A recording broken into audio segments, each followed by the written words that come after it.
Umpamanya dia korupsi 100 miliar. Dia korupsi 100 miliar, kemudian dia ditetapkan menjadi tersangka. Begitu dia ditetapkan menjadi tersangka, dia bayar apa pengacara 5 miliar. Dari 100 miliar itu ya, dia bayar 5 miliar. Dia sawer-sawer penegak hukum, sawer-sawer 3 miliar. Kemudian dia tetapkan kemudian dia di hakim memutuskan dia dihukum 1 tahun. Di penjara dia juga sawer-sawer 2 miliar. Akibatnya dia dapat remisi-remisi, dia nyaman di dalam, kadang-kadang keluar segala macam, iya kan? Akhirnya karena banyak dapat remisi, belum sampai setahun dia udah keluar. Dan dia masih punya sisa 90 miliar hasil korupsinya. Dahsyat nggak? Itu yang apa? Yang terjadi karena dia berhitung-hitung lebih enak saya korupsi daripada saya bekerja dengan baik. Kalau kita lihat umpamanya, saya aja contohnya, jabatan saya udah banyak banget, segala macam. Kekayaan saya nggak begitu-begitu, biasa-biasa aja. Karena kalau ingin kaya itu adalah jadi pengusaha, bukan jadi pegawai. Kalau jadi pegawai harus tahu profilnya pegawai itu, ya begitulah biasa. Tidak kekurangan, tapi juga tidak berlebihan. Sama dengan dosen, baik itu dosen PNS maupun dosen dosen swasta. Ya dosen ya memang dia tidak kekurangan, tetapi juga tidak berlebihan seperti pengusaha. Kalau pengusaha dia naik, naik apa pergi pulang naik helikopter nggak apa-apa karena memang dia hasil dia begitu. Itu ya. Kita udah lihat loh bagaimana pegawai-pegawai yang dinaikkan ininya apa gajinya itu ternyata nggak ngefek karena dia korupsi lebih banyak daripada itu. Oke, terima kasih. Baik, terima kasih Prof. Bagaimana Beli Gede Agus Puja? Puas Iya, dengan jawabannya? baik, terima kasih Kak. Terima kasih Prof. Terima kasih banyak. Baik, terima kasih. Kita lanjut ke penanya ketiga ya Prof. Kepada Saudara Ferry Surdiartana. Saya persilakan untuk langsung bertanya kepada narasumber kita pada hari ini. Baik, terima kasih kesempatannya kepada Kak Lia selaku moderator. Baik, Prof, izin bertanya. Di sini saya izin bertanya terkait dengan kasus yang sedang viral atau yang sedang hangat di beberapa media sosial terakhir berkaitan dengan revisi Undang-Undang TNI yang dimana itu secara dibahas oleh DPR itu sangat cepat, yang dimana yang viral itu justru diadakan di hotel yang sangat bertentangan dengan program efisiensi anggaran oleh program Presiden Prabowo kita. Tetapi di sisi lain juga beberapa undang-undang yang diusulkan oleh Presiden Jokowi sebelumnya terkait dengan perampasan aset hingga saat ini justru masih digantung. Sedangkan di sisi lain Undang-Undang TNI ini sangat cepat untuk dilakukan perbincangan di DPR. Nah, hasil sementara yang masuk sebelum ke proses rapat paripurna bahwa TNI ini akan dapat memasuki sekitar kurang lebih 16 lembaga instansi tingkat kementerian serta instansi tingkat tinggi yang dimana salah satunya adalah kejaksaan. Nah, berkaitan dengan hal ini, apakah dapat dilihat sebagai suatu langkah baru dari Presiden kita, Presiden Prabowo, untuk mengatasi tingkat korupsi di Indonesia yang saat ini juga masih sangat tinggi, yang dimana bahkan sekarang Kejagung itu sangat bergerak cukup aktif melebihi dari KPK, bahkan kasus yang terakhir yaitu terkait Tom Lembong ini sudah dilakukan penahanan meskipun kasus yang terjadi kepada masyarakat ataupun pihak publik. Nah, yang mana statement terakhir dari Presiden Prabowo juga mengaitkan bahwa akan membuat suatu uh, tempat penahanan bagi para koruptor tingkat tinggi di suatu pulau terpencil bagi para koruptor tersebut. Nah, isu yang terakhir juga TNI ini banyak masyarakat yang menolak terkait dengan fungsi dari TNI sebagai dwifungsi, yang dimana itu akan menggantikan para masyarakat sipil untuk bekerja di instansi pemerintah. Nah, itu bagaimana nggih Prof melihatnya terkait dengan situasi saat ini? Mungkin itu saja. Terima kasih Kak Lia. Baik, terima kasih Ferry Sudiartana atas pertanyaannya. Sangat kompleks ya, berkaitan dengan kasus yang sedang booming ya pada saat ini, Prof ya. Saya persilakan Prof untuk langsung menanggapi. Baik, terima kasih. beli Ferry Sudiartana. Jadi apa yang namanya undang-undang perampasan aset itu sebetulnya sudah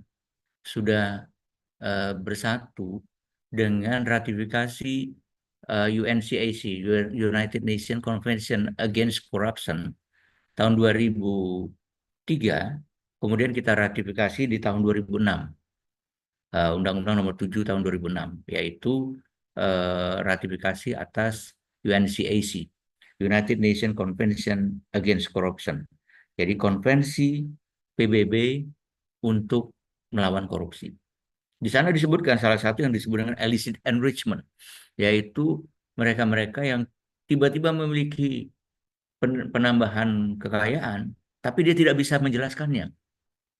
Jadi dalam undang-undang itu dikatakan bahwa kalau Anda tidak mampu menjelaskannya, maka negara boleh mengambilnya dengan atau tanpa litigasi, dengan atau tanpa melalui persidangan di hakim. Nah, itu kan luar biasa loh kalau bisa itu. Dan ini pembicaraan udah lama, bahkan undang-undangnya udah masuk ke DPR waktu itu. Tapi tidak pernah apa dengan alasan segala macam lah ya. Karena kalau itu orang buat apa lagi korupsi? Toh nanti akan diambil oleh negara. Kalau dia jelaskan uang itu dari mana, dia kena kasus korupsi. Tapi kalau dia tidak menjelaskannya, undang-undang perampasan aset. Nah, ini juga apa? Satu lagi undang-undang mengenai pemberantasan transaksi dengan cash. Itu ada juga undang-undangnya, rancangan undang-undangnya juga ada itu. Kalau kita lihat ya mereka-mereka yang terbiasa korupsi itu belanja 10 juta, 20 juta, 50 juta dia pakai cash. Padahal kita belanja beli bakso hanya dengan 25.000 kita pakai QRIS. Kenapa? Karena kita berintegritas. Orang yang berintegritas itu orangnya itu adalah bahagia. Gak ada dia takut-takutnya segala macam. Ada dulu seorang eselon 1, dia menerima suap cash sebesar 20,7 miliar cash. Karena itu banyak uangnya, maka dia masukkan di dalam 13 ransel. Tapi dia nggak bahagia. Begitu dia mau belanjakan uang itu, dinyatakan uang itu adalah kotor. Uangnya dirty money. Gak beraninya dia. Tadinya dia mau setorkan ke bank. Itu namanya placement. Itu adalah tindak pidana pencucian uang, TPPU. Atau tadinya kemudian dia mau melakukan transfer. Disebut juga sebagai layering. TPPU juga tindak pidana pencucian uang. Atau dia mau beli-beli aset. Itu disebut sebagai integrating. Itu juga tindak pidana pencucian uang. Nggak berani dia. Hidupnya nggak bahagia. Iya kan? Akhirnya tangkap oleh KPK juga. Nggak bahagia dia. Nah kalau kita kan bahagia-bahagia aja. Belanja pakai QRIS boleh. Pakai debit boleh. Pakai kredit boleh. Nggak ada. Pakai transferan juga boleh. Nggak ada ragu-ragunya itu. Kalau mereka semuanya berupaya untuk disembunyi-sembunyikan. Hipokrit. Ya kan? Karena apa? Karena uangnya, kekayaan itu nggak jelas dari mana. Nah, juga kalau dikaitkan sebenarnya agak beda ya dengan undang-undang dengan TNI.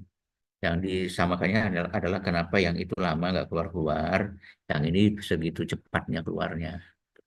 Dulu pernah waktu waktu Orde Baru kan, dui fungsi ABRI itu betul-betul berjalan, sehingga ada yang gubernur itu biasanya adalah bintang 2 angkatan darat, kebanyakan angkatan darat dulu, dan kalau bupati wali kota itu biasanya kolonel angkatan darat itu dulu, dan itu mainnya ditunjuk.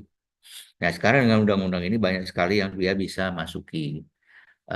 Tapi tentunya kan kita berharap bukan karena power kan, itu harusnya dengan capability.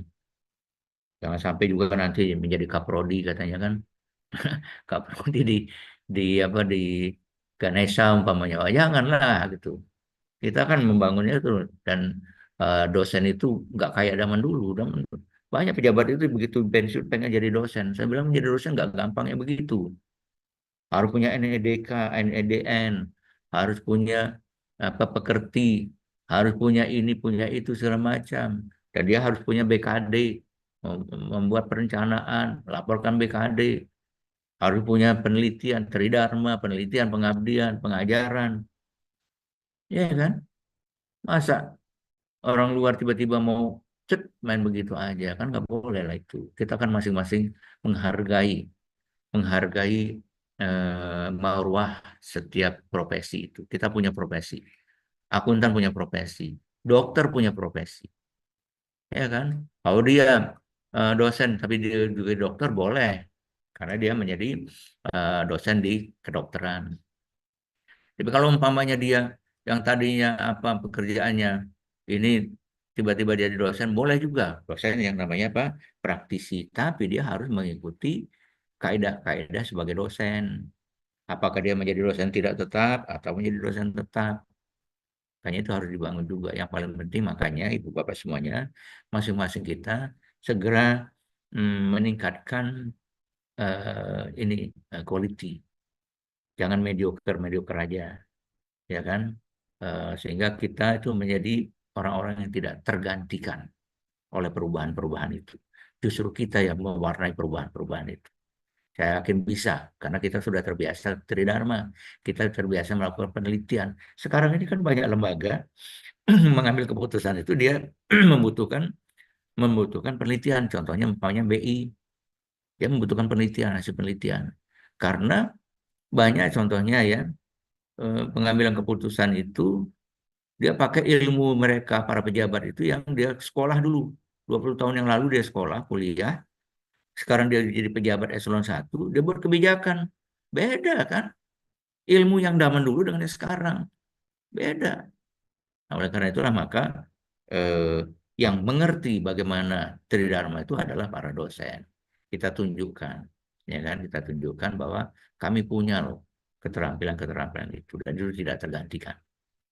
Gitu ya, Mas atau Beli Ferry. Saya kembalikan ke Kak Lia. Baik, terima kasih Prof. Bagaimana dari Bli Ferry? Apakah sudah cukup tanggapan dari Prof. Haryono? Baik, sudah cukup Kak Lia. Terima kasih Prof atas masukannya terkait pernyataan yang telah diberikan. Terima kasih Prof.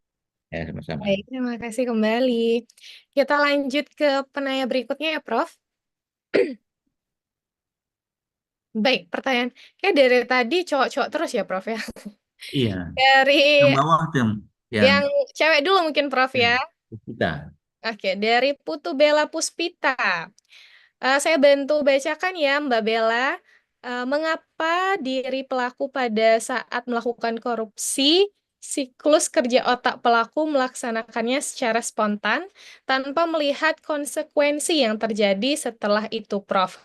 Selain alasan korupsinya memperoleh uang dan kekuasaan, apakah undang-undang yang ada, khususnya di Indonesia, hanya berlaku untuk kasus yang sudah terlanjur terjadi? Bukannya juga untuk mencegah agar tidak terjadi ya, Prof. Baik, kepada Prof. Haryono saya persilakan untuk memberikan tanggapannya. Iya, apa Mbak Bella. Jadi kan begini, otaknya manusia, otak kita semua itu kan terbagi menjadi 4 bagian. Ada yang pertama yang digunakan untuk belajar, digunakan untuk berdiskusi, digunakan untuk bekerja, menulis penelitian, melakukan PKM, mengajar segala macam, itu namanya otak beta. Itulah otak yang rasional. Otak rasional ini itu sering mengakibatkan seseorang itu menganggap dirinya amat sangat rasional. Gua sangat rasional loh. Gua dokter. Gua nggak mau yang hal-hal yang nggak jelas. Tapi jangan lupa Tuhan itu sudah menciptakan yang namanya rasionalitas otak kita, yang otak beta itu hanya 18%. Bukan 18, 12%, hanya 12%. Yang 88%-nya lagi itu adalah unconscious, alam bawah sadar. Kita tidak sadar kita melakukan itu. Ya kan? Nggak sadarnya dia. Dia merasa, oh nggak apa-apa lah. Makanya ada yang saya nulis juga itu. Orang baik kok korupsi, saya bilang. Banyak orang-orang yang baik, dia nggak sadar dia itu melakukan korupsi. Nah, oleh karena itulah maka bagaimana agar alam bawah sadarnya itu bisa terkendali. banyak kita melakukan hal-hal yang tanpa kita sadari. Sebagai contoh, kan dosen kadang-kadang main juga ke mall ya. Dosen juga manusia. Pada waktu dia dari kampus, setelah ngajar nih penat dia capek, dia pengen jalan-jalan lah pokoknya ke mall. Pulang dari mall, ada aja yang dia bawa, dia beli. Ada beli sepatu baru lah, ada beli apa kaos baru lah, yang tadinya tidak pernah terencanakan sama sekali. Kenapa bisa terjadi demikian? Karena alam bawah sadarnya berjalan. Dia berhasil, alam bawah sadarnya itu berhasil dipengaruhi oleh para penjual, para sales itu. Nah, oleh karena itu maka agar alam bawah sadar kita ini tidak dipengaruhi oleh pihak-pihak lain, maka kita harus selalu belajar, membaca jurnal,